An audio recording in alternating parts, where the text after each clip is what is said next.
नमस्कार, मेरा नाम डॉक्टर हेमलता गांधी है और आइए बात करते हैं आज नेशनल सिविल सर्विस डे।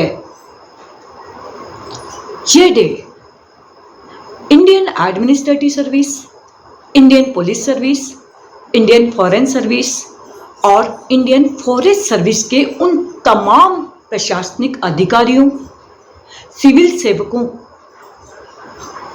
के कार्यों को याद करने, उनके अचीवमेंट्स और योगदान को सम्मान देने का दिन है, जिनकी हमारे भारत के लोकतंत्र में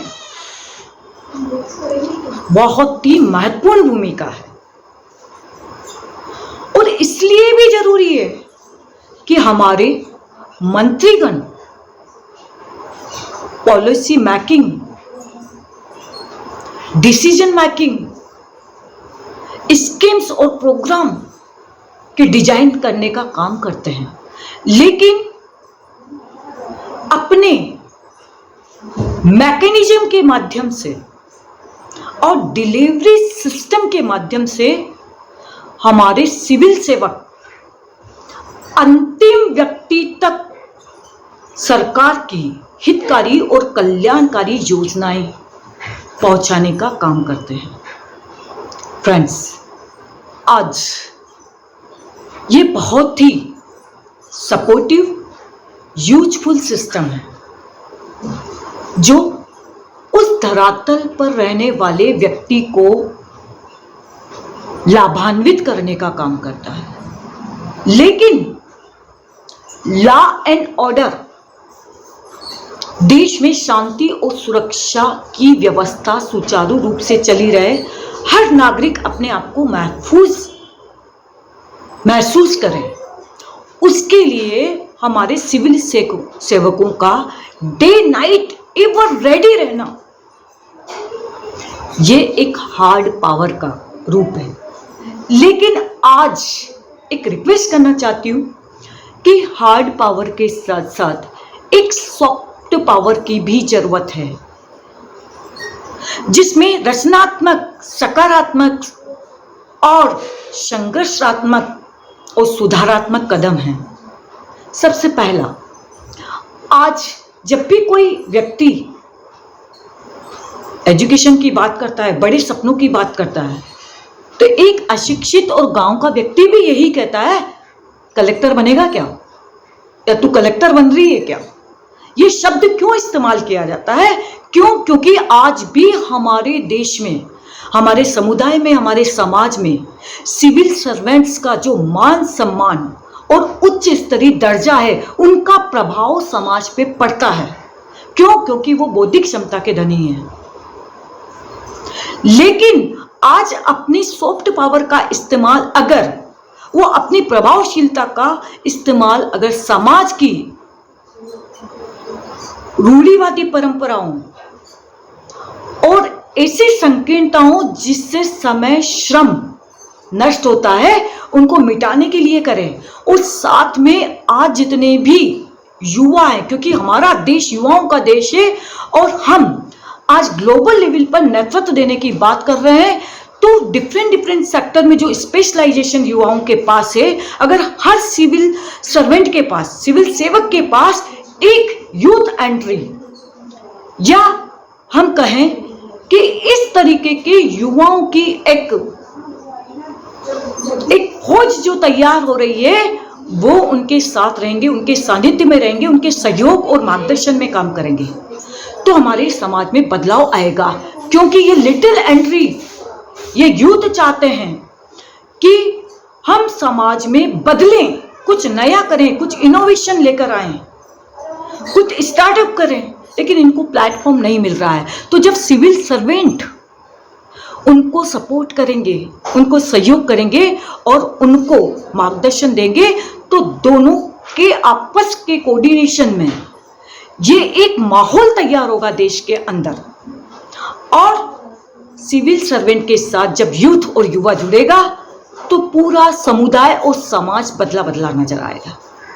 और तीसरा, हम जब सॉफ्ट स्किल की बात कर रहे हैं, तो हमें कला, कौशल, जेंडर इक्वलिटी और उन तमाम मुद्दों पर जो हमारे पर्व त्योहार उत्सव और हमारी जयंतियां जो महापुरुषों की हम बनाते हैं, इनमें छिपे हुए संदेशों को हम जन भागीदारी के माध्यम से, पब्लिक पार्टिसिपेशन के माध्यम से लोगों को अवेयर करेंगे, जागरूक करेंगे, तो ये एक महत्वपूर्ण संदेश जनता के बीच जाएगा, तो डेफिनेटली बदलाव आएगा और ये प्रभावकारी कदम आपको उठाना है।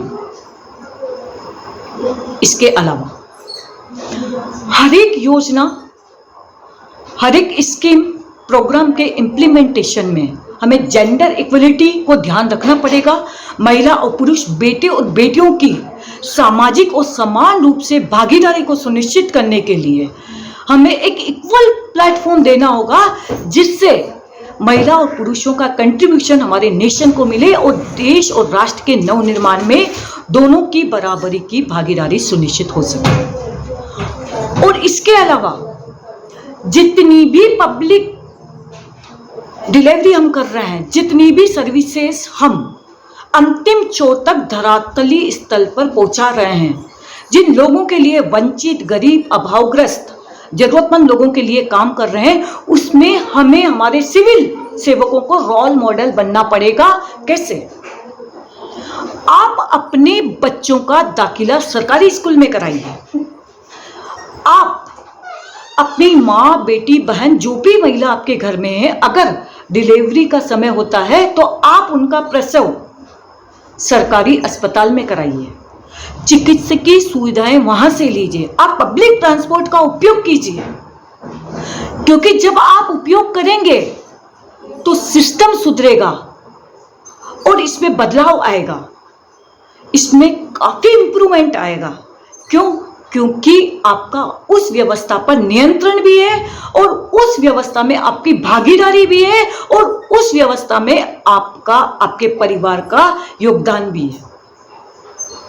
तो आज इस सिविल सर्विस डे पर हम उन तमाम सिविल सेवकों को उनका अभिनंदन करते हैं, वंदन करते हैं और उनका रिगार्ड करते हैं कि बदलाव की बयार वो खुद रोल मॉडल बनकर लाएंगे, क्योंकि वो एक प्रभावशाली हस्ती है आज सोसाइटी के बीच में। हमें एक ट्रांसपेरेंट, एक अकाउंटेबल, इंफॉर्मेशन टेक्नोलॉजी से लैस पूरा सिस्टम पारदर्शिता के माध्यम से और एक यूनिटी, और आज जो ग्लोबल मुद्दे हैं, आज वैश्विक स्तर पर जो भी समस्याएं हैं वो हमारे देश की भी समस्याएं हैं। क्यों? क्योंकि हमने ग्लोबल फैमिली की बात की है।